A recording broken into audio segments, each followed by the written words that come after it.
농사 지은 것을 들고 아들 집에 간 어머니, 아들 몰래 벌어지는 순진한 내 며느리의 진실을 폭로합니다. 여러분들의 구독, 좋아요, 알림 설정은 사랑입니다. 제1화. 아들 집에 간 그날 나는 보지 말아야 할 걸 봤습니다. 시골에서 싸들고 온 건 반찬이 아니라 내 마음이었습니다. 저는 그날도 새벽 5시에 일어났습니다. 시골 농사꾼의 하루는 알람이 아니라 닭 우는 소리와 함께 시작되니까요. 아들 집에 간다고. 전날부터 마음이 들떠 있었던 저는 밭에서 직접 캔 시금치며 무, 배추를 하나라도 더 챙기고 싶어서 허리를 몇 번이나 굽혔는지 모릅니다. 손마디는 이미 오래전에 제 것이 아니었지만 그날만큼은 통증이 느껴지지 않았습니다. 서울서 사 먹는 건 맛이 없다 하더라. 혼잣말처럼 중얼거리며 열무김치 항아리를 열었다 닫았다를 반복했습니다. 며느리가 떠올랐습니다. 결혼 초엔 자주 전화도 하고 어머니 무리하지 마세요 라던 살가운 아이였습니다. 하지만 최근 들어 요즘은 통 전화가 없습니다. 그래도 저는 괜히 서운해하지 않으려 애썼습니다. 다들 바쁘겠지? 아들 내외가 맞벌이를 한다는 이유로 손주 얼굴 본 지도 벌써 반년이 넘었습니다. 그래서였을까요? 반찬 보따리를 싸는 손이 더 바빠졌습니다. 고속버스를 타고 서울로 올라가는 동안 저는 내내 창밖만 봤습니다. 스쳐 지나가는 논밭을 보며 저런 데서 자라서 이렇게 컸구나. 아들의 어린 시절이 겹쳐 보였기 때문입니다. 아들 집 초인종을 눌렀을 때 집 안은 이상하리만치 조용했습니다. 평일날이라 그런가 보다 싶었습니다. 문을 연 건 며느리가 아니었습니다. 아들 성준이도 아니었고요. 아무 대답이 없어. 나다.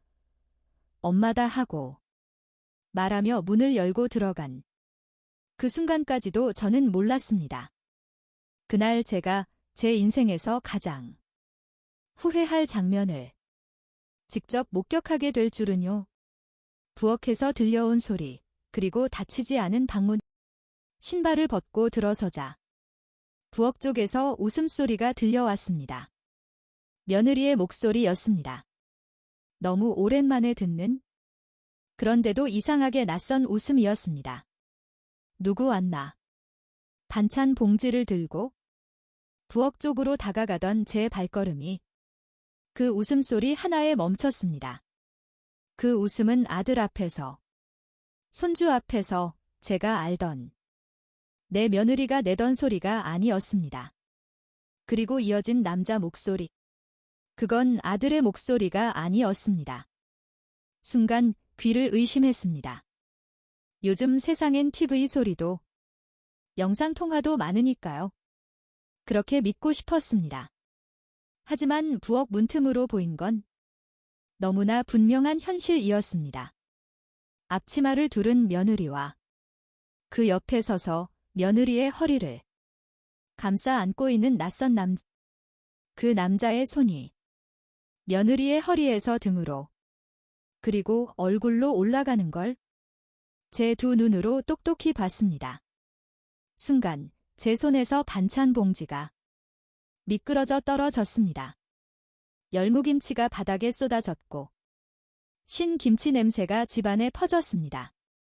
그 소리에 두 사람이 동시에 깜짝 놀라며 저를 봤습니다. 며느리의 얼굴에서 핏기가 사라지는 걸 저는 평생 잊지 못할 겁니다. 어머니. 그 짧은 한마디에 모든 게 들어있었습니다. 들켜버린 공포와 변명, 그리고 죄책감이 아닌 계산. 저는 아무 말도 하지 않았습니다.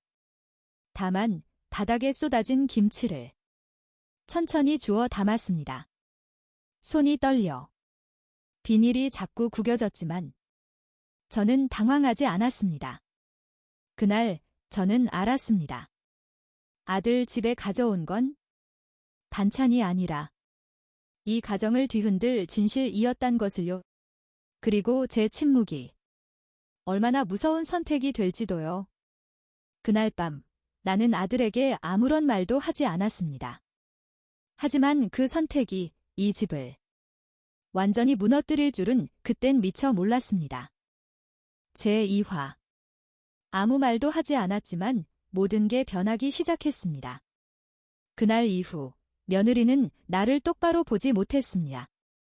그날 이후로 며느리는 제 눈을 제대로 보지 못했습니다. 제가 거실에 앉아 있으면 괜히 부엌으로 들어갔고 제가 부엌으로 가면 급하게 화장실 문을 닫았습니다. 아무 일 없다는 듯이. 어머니, 차 드실래요? 말은 붙였지만 그 목소리는 자꾸 갈라졌습니다. 저는 모른 척 했습니다. 정말로 아무것도 모르는 사람처럼 TV를 보고 손주가 좋아한다는 과자를 꺼내놓고 시골 얘기를 늘어놨습니다. 그러나 사람이란 게 그렇더군요. 한번 알고 나면 다 보이기 시작했습니다. 며느리는 그날 이후 휴대폰을 손에서 놓지 않았습니다. 화면을 아래로 뒤집어 놓고 알림이 울릴 때마다 먼저 화면을 가렸습니다. 아들이 퇴근해 집에 들어오면 부부 사이에 흐르던 공기가 그전과 달랐습니다. 예전엔 오늘 힘들었지 라며 먼저 묻던 며느리가 그날 이후로는 밥은 먹었어? 형식적인 말만 했습니다. 아들 성준이는 그 미묘한 변화를 눈치채지 못하는 듯 했습니다. 아니, 눈치채지 않으려 애쓴 건지도 모릅니다. 저는 밤마다 잠을 설쳤습니다. 눈을 감으면 부엌에서 보았던 장면이 자꾸 떠올랐기 때문입니다. 낯선 남자의 손과 며느리의 표정, 그리고 제가 떨어뜨린 김치 봉지 소리. 이걸 말해야 하나? 그러다가 아들 인생을 내가 망치는 건 아닐까? 시어머니란 이름은 참으로 잔인했습니다. 모른 척하면 공범이 되는 것 같고 말하면 파괴자가 되는 자리 같았으니까요. 며느리는 제가 집에 있는 동안 점점 더 조심스러워했습니다. 아침에 일어나면 부엌 싱크대는 필요 이상으로 깨끗했고 제 이불은 괜히 한 번 더 정리하곤 했습니다. 그 친절이 고마움이 아니라 불안해서 나온 거라는 걸 저는 알고 있었습니다. 어느 순간부터 며느리는 제 방문 앞에서 발걸음을 멈췄다가 다시 돌아가곤 했습니다. 그 모습이 저를 더 불안하게 만들었습니다. 사람은 죄를 숨기려 할수록 더 큰 소리를 냅니다. 그리고 그 소리는 곧 터질 비밀의 전조라는 것도 저는 이미 알고 있었습니다. 아들이 없는 낮 다시 울린 초인종. 사건은 아들이 출근한 다음 날에 다시 벌어졌습니다. 그날도 아침 일찍 성준이는 집을 나섰고 며느리는 평소보다 더 화장을 진하게 했습니다. 어디 가니? 제가 무심코 묻자 며느리는 잠시 멈칫하더니 이렇게 말했습니다. 잠깐 친구 좀 만나고 올게요. 그 말이 왜 그렇게 공허하게 들렸는지 모르겠습니다. 며느리는 외출했고 집엔 저와 손주만 남았습니다. 손주는 낮잠을 자고 있었고 집은 지나치게 조용했습니다. 바로 그때 초인종이 울렸습니다. 낯선 시간, 낯선 벨소리. 저는 별 생각 없이 문을 열었습니다. 그러지 말았어야 했습니다. 문 앞에는 그날 제가 부엌에서 보았던 그 남자가 서 있었습니다. 눈이 마주친 순간 그 남자의 얼굴이 굳어지는 게 보였습니다. 여기가. 말끝을 흐리는 그의 모습에 저는 확신했습니다. 이 집에 자주 오던 사람이군. 누구세요? 제가 차분히 묻자 그 남자는 헛기침을 하며 이렇게 말했습니다. 제가 택배를 잘못... 그 순간 그의 휴대폰이 울렸습니다. 화면에 뜬 이름을 저는 우연히 보게 되었습니다. 친구 영미. 며느리의 이름이었습니다. 그 남자는 황급히 전화를 끊고 뒷걸음질 쳤습니다. 제가 실수했네요. 죄송합니다. 그 말을 남기고 급하게 돌아섰지만 이미 늦었습니다. 그날 저는 두 번째로 확신했습니다. 이건 우연이 아니란 것을요. 이건 잠깐의 실수가 아니라 이미 오래 이어진 관계라는 것을요. 문을 닫고 나서 저는 한동안 그 자리에 서 있었습니다. 손이 차갑게 식어가고 가슴이 답답해졌습니다.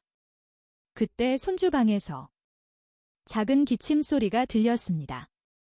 저는 그 소리에 얼른 정신을 차렸습니다. 그래, 이 아이는 무슨 죄니? 그 순간 결심이 조금씩 굳어지기 시작했습니다. 이걸 이대로 덮어둘 수만은 없다는 것을. 하지만 아직은 말할 때가 아니라는 것도요. 며느리는 그날 밤 아무 일 없다는 얼굴로 집에 돌아왔습니다. 하지만 나는 이미 알고 있었습니다. 며느리는 내가 본 것보다 훨씬 더 많은 것을 숨기고 있다는 것을요. 제3화. 그 아이는 정말 아무것도 몰랐을까요? 며느리의 웃음은 더 밝아졌고 나는 더 조용해졌습니다. 그 남자를 문 앞에서 본 뒤로 저는 최대한 말을 아꼈습니다. 아니, 정확히 말하면 입을 닫는 법을 배웠습니다. 사람이 무언가를 숨길 때 가장 무서운 건 말이 아니라 표정이라는 걸 그때 처음 알았습니다. 며느리는 그날 이후로 오히려 더 밝아졌습니다. 필요 이상으로 웃고 필요 이상으로 친절했습니다. 어머니, 이 반찬 너무 맛있어요. 어머니, 힘드시죠? 제가 할게요. 그 말들이 제 귀에는 죄를 덮기 위한 포장처럼 들렸습니다. 사람은 떳떳하면 굳이 애쓰지 않습니다. 아들 성준이는 여전히 아무것도 모르는 얼굴이었습니다. 퇴근하고 들어와 밥 먹고 아이 안고 TV 보다가 잠드는 평범한 가장의 모습, 그 평범함이 저를 더 괴롭혔습니다. 내 새끼만 모르고 있는 건가? 아니면 모른 척하는 건가? 어느 날 저녁, 아들이 샤워를 하러 들어간 사이 며느리의 휴대폰이 식탁 위에서 울렸습니다. 며느리는 부엌에 있었고 전화벨은 꽤 길게 울렸습니다. 화면이 제 시야에 들어왔습니다. 저는 보려 하지 않았습니다. 정말 진심으로 보고 싶지 않았습니다. 그런데 사람 눈이라는 게 참 잔인하더군요. 보지 않으려 애를 써도 보이게 되어 있습니다. 저장된 이름은 여전히 같았습니다. 영미 친구. 며느리는 황급히 휴대폰을 뒤집어 놓고 아무 일 없다는 듯 김치를 썰었습니다. 그 손이 아주 조금 떨리고 있다는 걸 저는 놓치지 않았습니다. 전화 안 받아도 되니? 제가 조심스럽게 묻자 며느리는 웃으며 말했습니다. 스팸 전화예요. 그 대답이 얼마나 준비된 말인지 저는 느낄 수 있었습니다. 그날 밤 저는 잠들지 못했습니다. 그리고 한 가지 생각이 머릿속을 떠나지 않았습니다. 내 아들은 정말 아무것도 모를까? 아들의 옷에서 낯선 향기가 났습니다. 그로부터 며칠 뒤였습니다. 아침 일찍 아들이 출근 준비를 하다가 넥타이를 찾지 못해 저에게 물었습니다. 엄마, 혹시 내 회색 넥타이 못 봤어? 저는 아들 방 옷장을 열었습니다. 그 안에서 아들 셔츠 하나를 꺼내는 순간 저는 멈춰 섰습니다. 향수 냄새였습니다. 며느리가 쓰는 향과는 조금 다른, 더 진하고 낯선 냄새요. 아들은 원래 향수를 쓰지 않는 아이였습니다. 결혼 전에도 지금도 마찬가지였습니다. 이거 어제 입었어. 제가 물었습니다. 아들은 잠깐 머뭇거리더니 이렇게 말했습니다. 아, 회사 회식이 있어서. 그 대답이 왜 그렇게 급하게 느껴졌는지 모르겠습니다. 그 순간 머릿속에서 하나의 그림이 조용히 맞춰지기 시작했습니다. 며느리의 외도, 낯선 남자, 그리고 아들의 무관심. 혹시 아들이 모르는 게 아니라 보고 싶지 않은 건 아닐까? 아니면 이미 알고도 외면하고 있는 건 아닐까? 그날 이후 저는 아들을 유심히 보기 시작했습니다. 아들은 며느리의 휴대폰이 울려도 고개를 들지 않았고 며느리가 외출을 해도 굳이 묻지 않았습니다. 그 무심함이 자연스러웠다면 차라리 덜 무서웠을 겁니다. 하지만 그 무심함은 너무 계산되어 있었습니다. 며느리는 울지 않았고 나는 확신했습니다. 결정적인 순간은 뜻밖에도 아주 사소한 말에서 왔습니다. 저녁을 먹던 중 제가 무심코 이렇게 말했습니다. 시대가 암만 변했다 해도 그래도 부부 사이에는 믿음이 제일 중요하지 않겠니? 그 말에 며느리의 젓가락이 잠시 멈췄습니다. 그리고 아들은 물 한 모금을 굉장히 급하게 넘겼습니다. 그 짧은 정적 속에서 저는 알았습니다. 이 집에는 이미 균열이 생겼고 그걸 서로 모른 척하며 버티고 있다는 것을요. 며느리는 잠시 후 웃으며 말했습니다. 근데 어머니, 왜 갑자기 그런 말씀을? 그 웃음에는 눈물이 없었습니다. 정말로 죄책감이 있는 사람은 웃지 못합니다. 그날 밤 저는 제 방에서 혼자 울었습니다. 울음은 분노보다 늦게 옵니다. 저는 이제 확신했습니다. 이건 단순한 외도가 아니었습니다. 이건 이미 오래된 관계이고 이 가정은 겉으로만 유지되고 있다는 것이었습니다. 그리고 이제 선택해야 할 순간이 다가오고 있다는 것도 알았습니다. 그날 새벽 나는 며느리의 가방에서 절대 보지 말았어야 할 것을 보게 되었습니다. 그리고 그 안에는 아들의 이름도 분명히 적혀 있었습니다. 제4화. 그 아이는 이미 알고 있었던 걸까요? 며느리 가방 속에서 나온 건 변명이 아니라 계획이었습니다. 그날 새벽 잠을 이룰 수 없던 저는 부엌불을 켜지 않은 채 거실에 앉아 있었습니다. 며느리의 가방은 식탁 의자에 걸려 있었습니다. 평소라면 절대 손대지 않았을 겁니다. 하지만 그날만큼은 이상하게도 눈길이 계속 그쪽으로 갔습니다. 이러면 안 된다. 몇 번이나 마음을 다잡았지만 이미 제 안에서는 결심이 반쯤 끝나 있었습니다. 가방 지퍼를 여는 소리는 생각보다 크게 들렸습니다. 저는 순간 숨을 멈췄습니다. 가방 안에는 지갑, 화장품, 그리고 얇은 서류 봉투 하나가 있었습니다. 봉투 겉면에는 병원 이름이 찍혀 있었습니다. 그 순간 심장이 쿵 내려앉았습니다. 봉투 안에는 진료 기록과 약 처방전이 들어 있었습니다. 그리고 그 서류 하단에 적힌 보호자 이름. 김성준. 제 아들의 이름이었습니다. 손이 떨려 서류를 제대로 잡을 수가 없었습니다. 날짜를 확인하니 아들이 야근한다고 했던 날, 회식이 있다던 날과 정확히 겹쳤습니다. 그날 제 기억에 아들은 집에 늦게 들어왔고 며느리는 괜히 저에게 친절했습니다. 그제야 퍼즐이 맞춰졌습니다. 아들은 모르고 있었던 게 아니라 이미 알고 있었던 겁니다. 아니, 알고 있었기에 아무 말도 하지 않았던 겁니다. 그 사실이 외도 자체보다 저를 더 무너뜨렸습니다. 며느리는 먼저 울었고 나는 끝까지 참았습니다. 아침이 밝자 며느리는 제 눈을 피하지 않았습니다. 오히려 제가 먼저 말을 꺼내기도 전에 입을 열었습니다. 저기 어머니, 어젯밤에 제 가방 보셨죠? 그 말에 저는 부정하지 않았습니다. 그래, 봤다. 딱 한마디만 했습니다. 며느리는 그제야 울기 시작했습니다.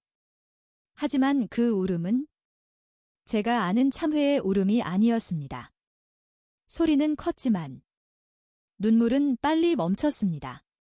저도 어쩔 수 없었어요.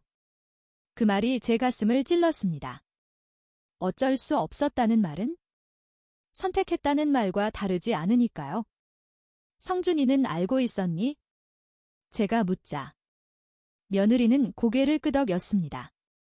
처음엔 모른 척 해달라고 했어요. 그 한마디에 제 다리에 힘이 풀렸습니다. 아들은 가정을 지키려 한 게 아니라 현실을 미뤄두고 있었던 겁니다. 며느리는 고개를 숙인 채 말했습니다. 어머니가 오실 거라는 건 진짜 예상치 못했어요. 그 말이 모든 걸 말해 주었습니다. 제가 우연히 들어오지 않았다면 이 관계는 계속 이어졌을 겁니다. 아들은 침묵했고 그 침묵이 답이었습니다. 그날 저녁 아들 성준이는 아무 일도 없다는 얼굴로 집에 들어왔습니다. 저는 제 아들 얼굴을 똑바로 바라보았습니다. 성준아. 제 목소리는 생각보다 차분했습니다. 아들은 순간 멈췄습니다. 엄마, 왜 그래? 저는 아무 말도 하지 않았습니다. 그 대신 서류 봉투를 식탁 위에 올려두었습니다. 아들의 얼굴이 순식간에 굳어졌습니다. 그 표정 하나로 저는 모든 걸 알았습니다. 언제부터였니? 제가 묻자 아들은 고개를 숙였습니다. 엄마, 그게... 그 말 뒤에 아무 설명도 나오지 않았습니다. 설명할 말이 없다는 건 이미 마음속에서 정리됐다는 뜻이니까요. 그날 밤 아들은 처음으로 아버지 없이 집을 나갔습니다. 그리고 며느리는 방 안에서 문을 잠갔습니다. 거실에는 저 혼자 남았습니다. 이 집이 이렇게 조용해진 건 처음이었습니다. 그날 밤 며느리는 전화를 걸었습니다. 상대는 내가 전혀 예상하지 못한 사람이었습니다. 그리고 그 전화 한 통이 이 이야기의 방향을 완전히 바꿔놓게 되었습니다. 제5화 며느리는 피해자가 되려 했고 나는 증거를 모으기 시작했습니다. 그 전화 한 통은 며느리의 본심을 드러냈습니다. 그날 밤 집 안은 숨소리조차 크게 느껴질 만큼 조용했습니다.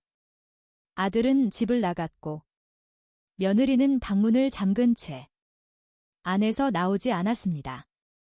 저는 제 방에 누워 있었지만 잠은 오지 않았습니다. 눈을 감아도 생각이 멈추지 않았기 때문입니다. 그때 거실 쪽에서 작게 들리는 목소리가 귀에 들어왔습니다. 처음엔 TV 소리인가 싶었습니다. 하지만 분명 누군가 통화 중인 목소리였습니다.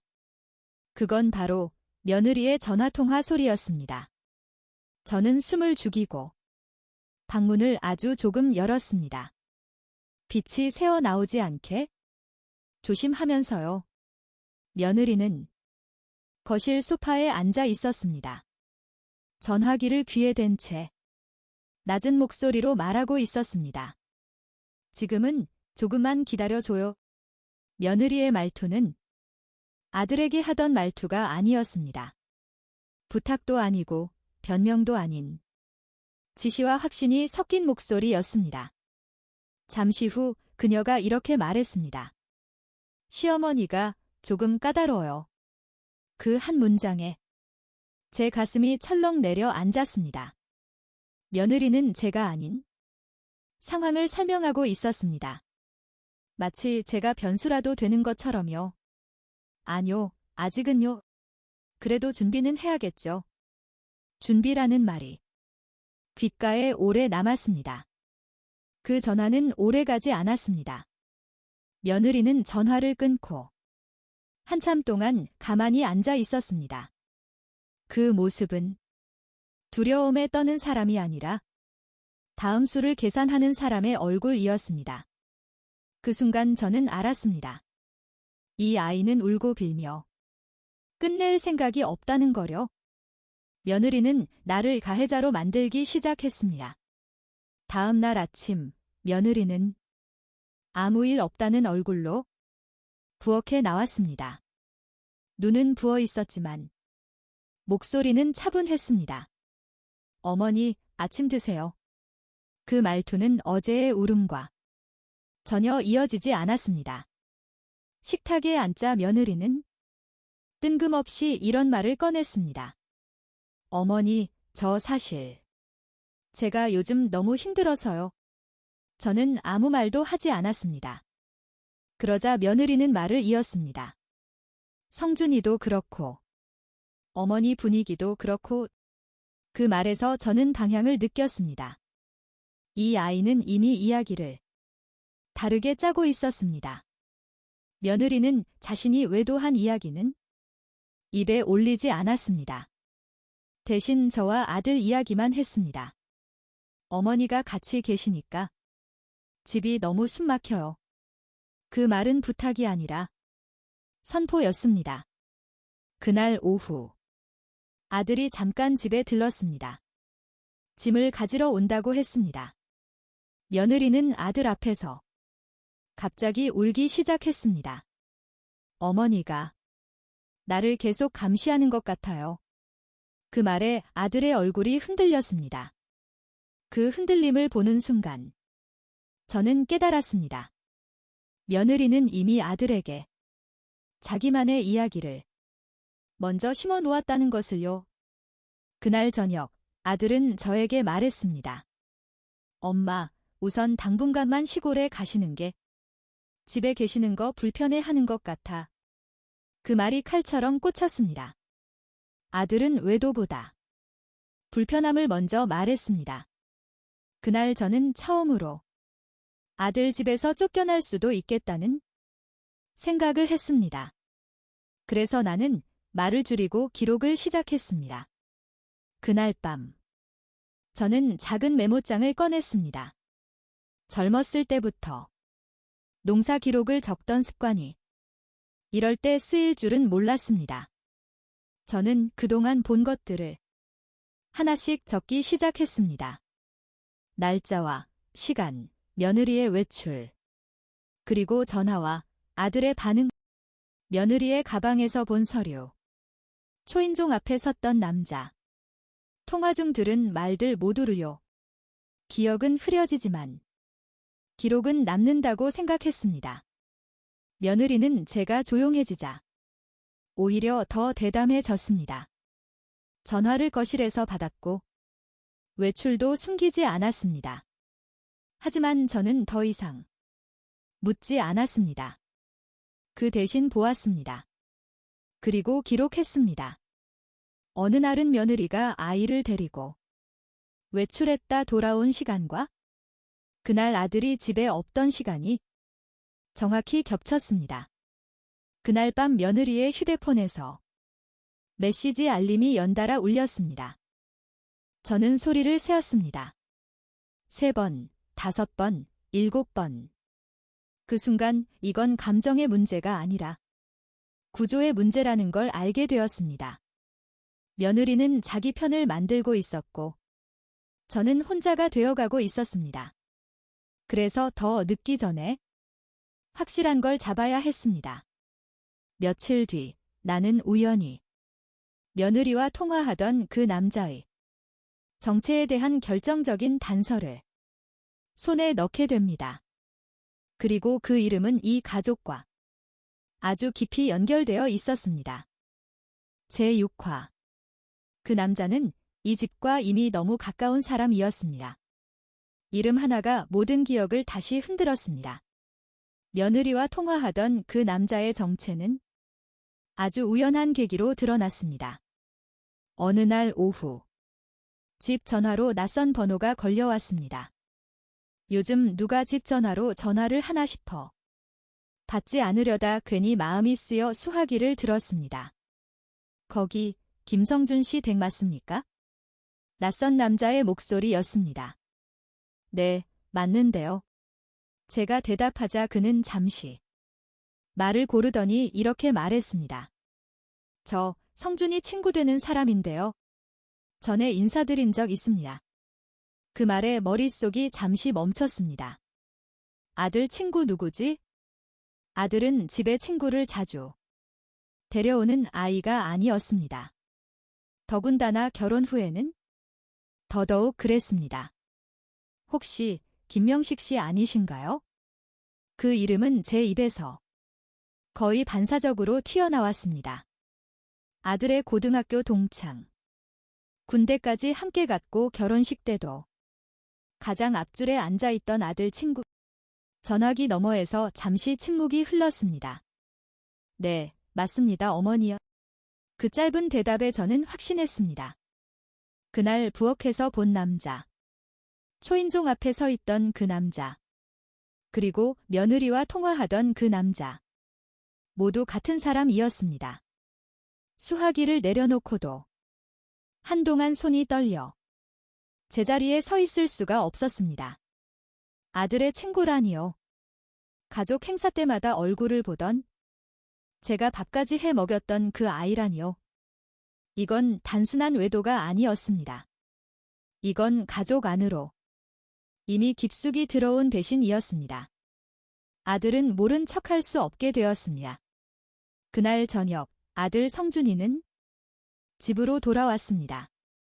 표정이 그 어느 때보다 지쳐 보였습니다. 하지만 저는 더 이상 기다릴 수 없었습니다. 성준아, 나 좀 보자. 제가 조용히 불렀습니다. 아들은 제 목소리를 듣자마자 뭔가를 느낀 듯 걸음을 멈췄습니다. 네 친구, 김명식. 제가 이름을 꺼냈을 때 아들의 얼굴은 숨길 수 없을 만큼 일그러졌습니다. 그 반응 하나로 저는 충분했습니다. 언제부터 알고 있었니? 제가 묻자 아들은 고개를 숙였습니다. 엄마, 제발 좀. 그 말은 부정이 아니었습니다. 아들은 이미 알고 있었습니다. 친구와 아내 사이의 관계를. 아니, 그 관계가 시작되기 전부터 느끼고 있었을지도 모릅니다. 명식이가 힘들어해서. 아들은 변명을 꺼냈지만 말은 끝까지 이어지지 않았습니다. 힘들어서 친구의 아내를 만났다는 말은 변명이 되지 못했습니다. 너는 왜 말리지 않았니? 제가 묻자 아들은 울음을 삼켰습니다. 가정이 깨질까 봐. 그 말이 제 가슴을 더 아프게 했습니다. 가정을 지키기 위해서 아내의 외도를 눈 감았다는 말은 사실 아무것도 선택하지 않았다는 뜻이니까요. 며느리는 끝까지 계산하고 있었습니다. 며느리는 제가 김명식이라는 이름을 꺼낸 날부터 태도가 달라졌습니다. 더 이상 눈치를 보지 않았고 오히려 더 차분해졌습니다. 그 차분함이 저를 더 불안하게 만들었습니다. 며느리는 아들 앞에서 차분하게 말했습니다. 명식 오빠는 당신이 생각하는 사람이 아니야. 그 말은 부정이 아니라 정당화로 들렸습니다. 당신도 인정하잖아. 우리 이미 오래전부터 부부관계 끝난 거. 그 말에 아들은 아무 대답도 하지 못했습니다. 그 침묵 속에서 며느리는 고개를 들어 저를 바라봤습니다. 그 눈빛은 더 이상 시어머니를 보는 눈이 아니었습니다. 이 집에서 누가 밀려나야 할지 이미 계산을 끝낸 사람의 눈빛이었습니다. 그날 밤 며느리는 짐을 싸서 일부러 거실에 꺼내 놓았습니다. 마치 언제든지 나갈 수 있다는 듯이요. 하지만 나갈 생각이 없는 사람들이 꼭 그렇게 행동합니다. 저는 그 모습을 보며 결심했습니다. 이제 기다릴 시간은 끝났다는 것을요. 며칠 뒤 나는 김명식이 이 집과 단순한 친구 이상으로 얽혀있다는 결정적인 증거를 손에 넣게 됩니다. 그리고 그 증거는 이혼이 아니라 전혀 다른 결말을 향하고 있었습니다. 제7화. 그 여자가 나타나면서 모든 계산이 틀어졌습니다. 김명식은 사랑이 아니라 자격을 노리고 있었습니다. 결정적인 증거는 생각보다 가까운 곳에 있었습니다. 며느리가 외출한 날, 아들은 회사에 갔고 집에는 저 혼자 남아 있었습니다. 우편함을 정리하다가 낯선 이름이 적힌 등기 봉투 하나를 발견했습니다. 받는 사람은 김명식. 배달 주소는 아들의 집이었습니다. 그 순간 숨이 멎는 줄 알았습니다. 남의 집 주소로 등기 우편물을 받는다는 건 우연이 아니었습니다. 이미 생활권 안에 깊숙이 들어와 있다는 뜻이기도 하니까. 봉투 안에는 법무법인 명함과 한 장의 서류가 들어 있었습니다. 혼인 무효 소송 관련 사전 검토. 그 문장을 보는 순간 제 손에서 종이가 미끄러져 떨어졌습니다. 김명식은 며느리를 데리고 아들을 상대로 싸울 준비를 하고 있었습니다. 그제야 이 모든 퍼즐이 맞아 떨어졌습니다. 며느리가 피해자처럼 행동한 이유, 아들이 계속 미뤄온 이유, 김명식이 이 집을 제 집처럼 드나든 이유. 이건 사랑이 아니었습니다. 이건 자리를 바꾸려는 계획이었습니다. 그 여자는 김명식의 사내였습니다. 그 여자는 예상보다 조용히 찾아왔습니다. 초인종 소리가 울렸을 때 저는 이미 이상한 예감이 들었습니다. 문 앞에 서 있던 여자는 차분했고 화장을 거의 하지 않았으며 손에는 서류 가방 하나만 들고 있었습니다. 김성준 씨 어머님 되시죠? 그 목소리는 흔들리지 않았습니다. 저는 김명식의 아내입니다. 그 말에 저는 아무 말도 할 수 없었습니다. 그 여자는 이미 모든 걸 알고 있는 사람의 눈빛을 하고 있었습니다. 거실에 앉자 그 여자는 차분히 말했습니다. 남편이 여기 자주 왔다는 거 알고 계셨죠? 그녀는 울지도 소리를 높이지도 않았습니다. 대신 가방에서 서류를 꺼냈습니다. 통화 기록, 계좌 이체 내역, 그리고 며느리와 찍은 사진 등. 저는 이혼할 생각이 없었어요. 그 여자가 말했습니다. 대신 확실히 정리하고 싶었습니다. 그 말이 제 등을 서늘하게 만들었습니다. 이 여자는 피해자이면서도 방관자가 아니었습니다.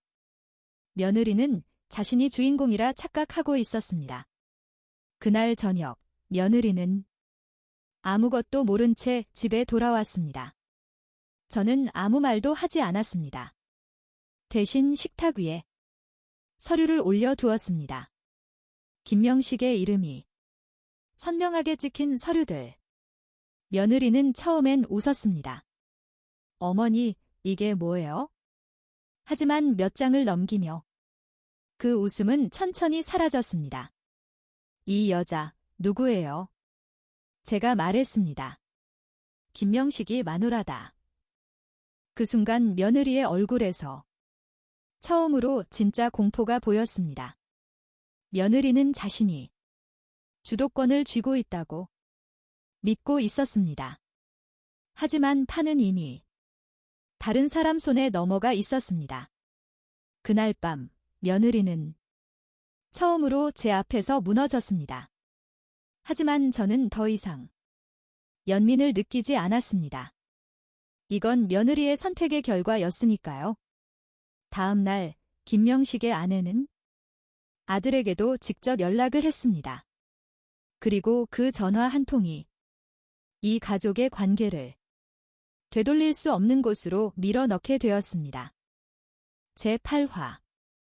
피로 맺은 인연보다 계약이 먼저였습니다.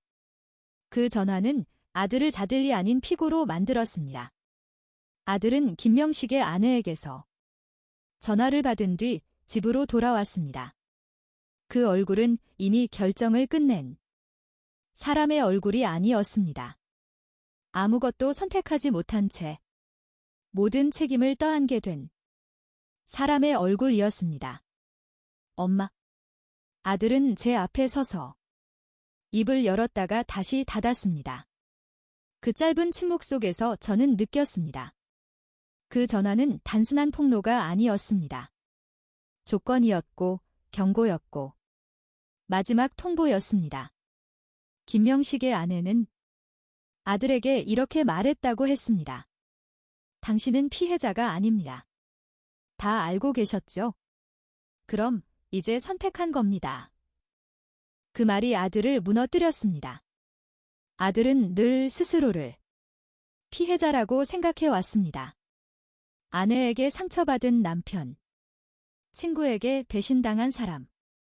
하지만 그 여자는 아들의 가면을 벗겼습니다. 당신은 방조자입니다. 그 한 문장으로 아들은 남편도 아들도 아닌 책임자가 되었습니다. 그날 밤 아들은 한숨도 자지 못했습니다. 그리고 저 역시 그런 아들을 위로하지 않았습니다. 위로는 아직 너무 이른 사치였으니까요. 며느리는 끝까지 전말 뒤에 숨으려 했습니다.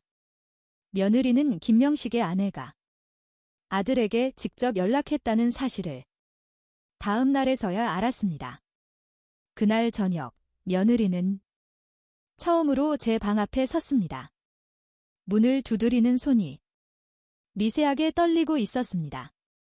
어머니, 그 목소리는 이제야 제 며느리의 목소리였습니다. 제가 정말 잘못했어요. 그 말이 얼마나 늦었는지 며느리는 알지 못했습니다. 어머니라도 제 편이 되어주세요. 그 말에 저는 방문을 열었습니다. 그리고 며느리를 똑바로 바라봤습니다. 네가 나를 어머니로 생각한 적이 있었니? 그 질문에 며느리는 대답하지 못했습니다. 며느리는 언제나 아들의 엄마 뒤에 숨어 있었습니다. 필요할 때만 시어머니를 찾았고 불리해지면 가해자로 만들었습니다. 네가 원하는 건 용서가 아닌 것 같네. 제가 단호히 소리쳤습니다. 또 도망칠 자리가 필요했겠지? 며느리는 그제야 울기 시작했습니다.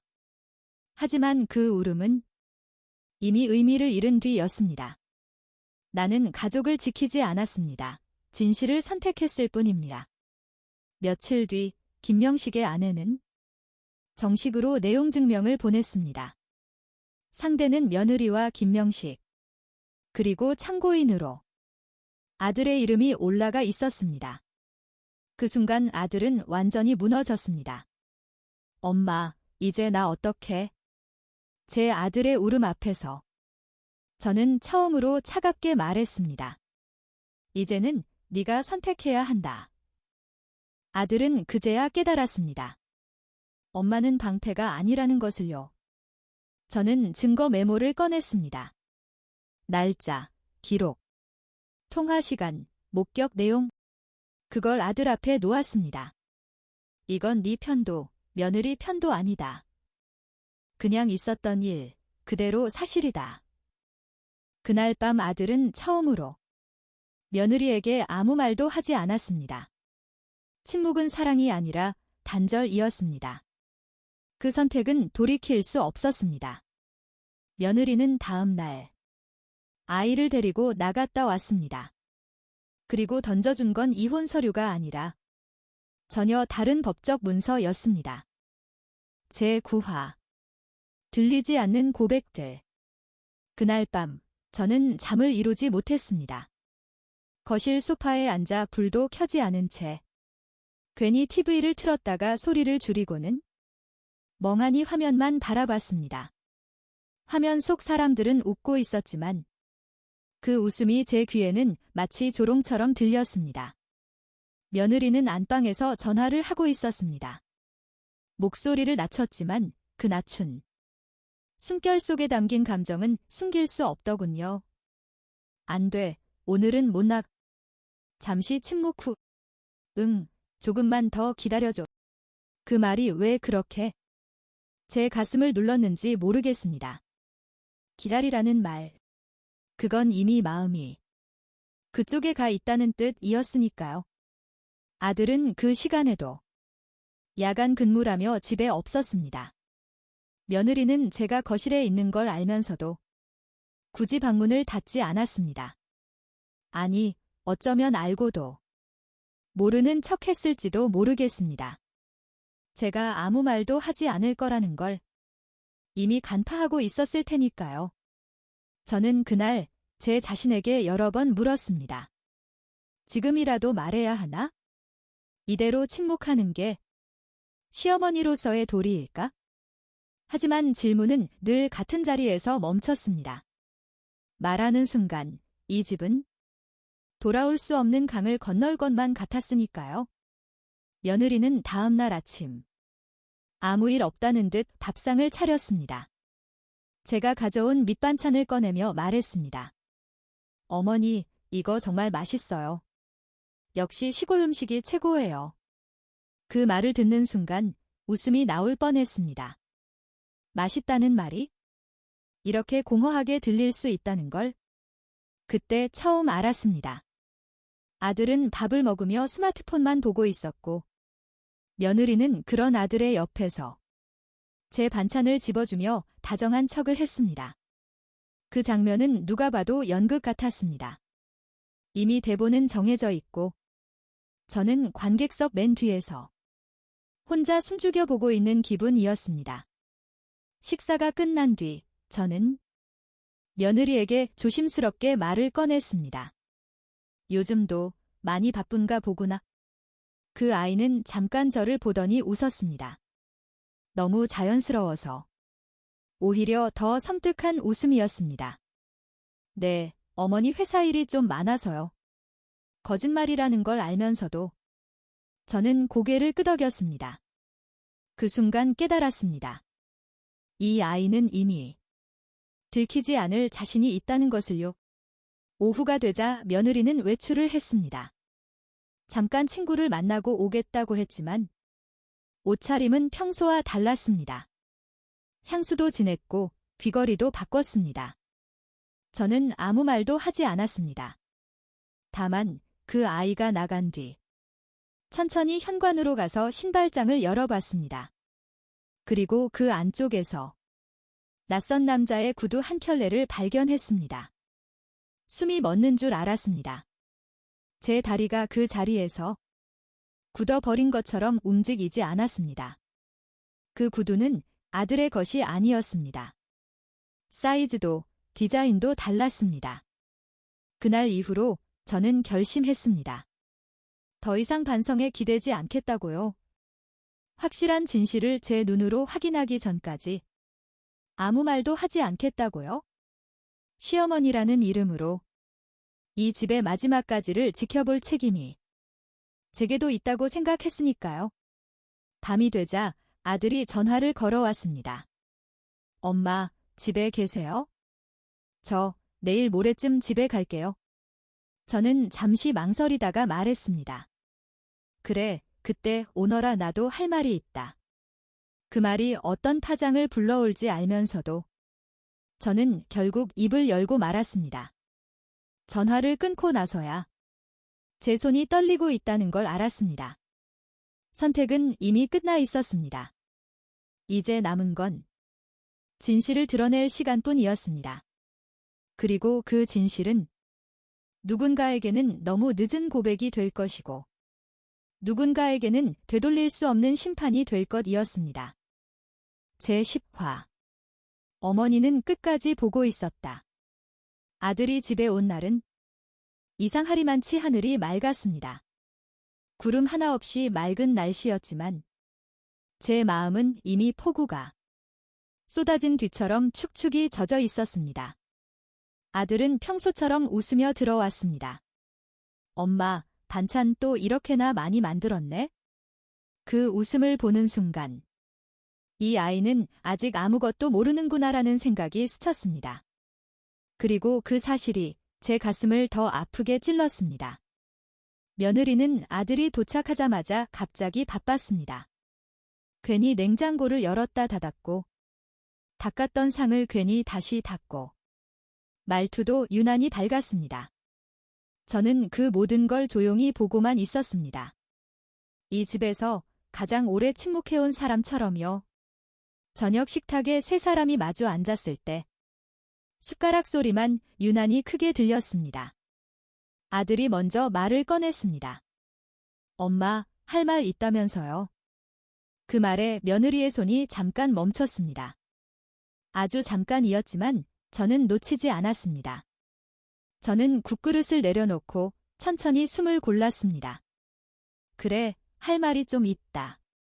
그 한마디에 식탁의 공기가 바뀌었습니다. 너희 둘 다 나한테 숨기고 있는 거 있지 않니? 아들은 당황한 얼굴로 저를 봤고 며느리는 억지 웃음을 지었습니다.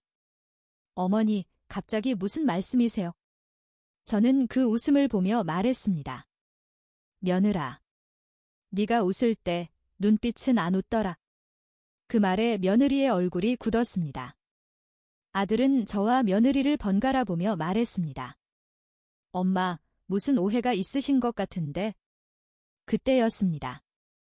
제가 자리에서 일어나 현관 쪽으로 걸어가 신발장을 열었습니다. 그리고 그 안에서 그 구두를 꺼내 식탁 위에 올려놓았습니다. 쿵! 소리보다 더 크게. 세 사람의 숨이 동시에 멎었습니다. 이 신발, 네 거 아니지? 아들은 고개를 저었습니다. 그리고 천천히 며느리를 바라봤습니다. 너, 이게 뭐야?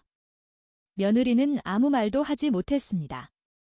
입술만 떨릴 뿐이었습니다. 저는 조용히 말을 이었습니다. 그날 내가 농사 지은 거랑 반찬 들고 이 집에 맨 처음 왔을 때 네가 누구랑 있었는지 난 다 봤다. 아들의 얼굴이 하얗게 질렸습니다. 엄마, 그게 무슨? 네 마누라가 내 아들이 아닌 다른 남자의 품에 안겨 있는 걸? 이 늙은 어미가 똑똑히 봤다고. 그 순간 며느리가 울음을 터뜨렸습니다. 어머니, 죄송해요. 그날 딱 한 번이었어요. 정말이에요. 아들은 자리에서 벌떡 일어났습니다.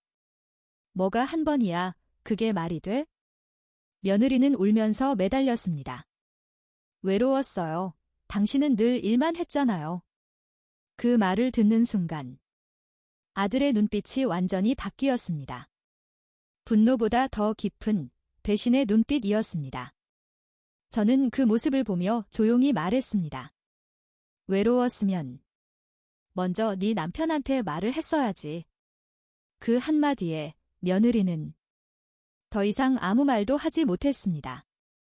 아들은 고개를 숙이고 한참을 서 있었습니다. 그리고 결국 말했습니다. 엄마, 저 그냥 이혼할게요. 그 말이 나오기까지 얼마나 많은 마음이 부서졌을지 저는 굳이 묻지 않았습니다. 며느리는 그제야 제 앞에 무릎을 꿇었습니다. 어머니, 제발 한 번만 봐주세요. 저는 그 아이를 내려다보며 말했습니다. 나는 너를 며느리로 데려온 날부터 네 편이 되려고 애를 썼다. 잠시 숨을 고르고 마지막 말을 꺼냈습니다. 하지만 네가 내 아들을 배신한 순간부터 난 네 편이 아니다. 그날 밤 며느리는 짐을 싸서 나갔습니다. 집 안에는 오래된 정적만 남았습니다. 며칠 뒤 아들과 저는 시골집으로 내려왔습니다. 아들은 말수가 많이 줄었지만 밭을 일구며 하루하루를 버텼습니다. 어느 날 아들이 말했습니다. 엄마, 그날의 일을 말해줘서 고마워요. 저는 대답하지 않았습니다. 그저 밭에서 딴 상추를 씻어 밥상에 올렸을 뿐입니다. 어머니란 자식의 인생이 잘못된 길로 가는 걸 끝까지 모른 척해주는 사람이 아니라 아파도 미워도 진실을 말해줄 수 있는 사람이 되어야 한다는 걸 저는 그제야 알았습니다. 그리고 오늘도 저는 제 밭에서 난 것들로 밥을 짓습니다. 거짓 없이, 숨길 것 없이요. 이제 이 집엔 침묵 대신 조용한 진실만 남았습니다. 사람은 나이가 들수록 더 많은 걸 참게 됩니다. 하지만 참아서는 안 되는 진실도 있습니다. 오늘 이야기처럼 가족이라는 이름으로 숨겨진 상처 앞에서 침묵이 늘 사랑은 아닐지도 모릅니다.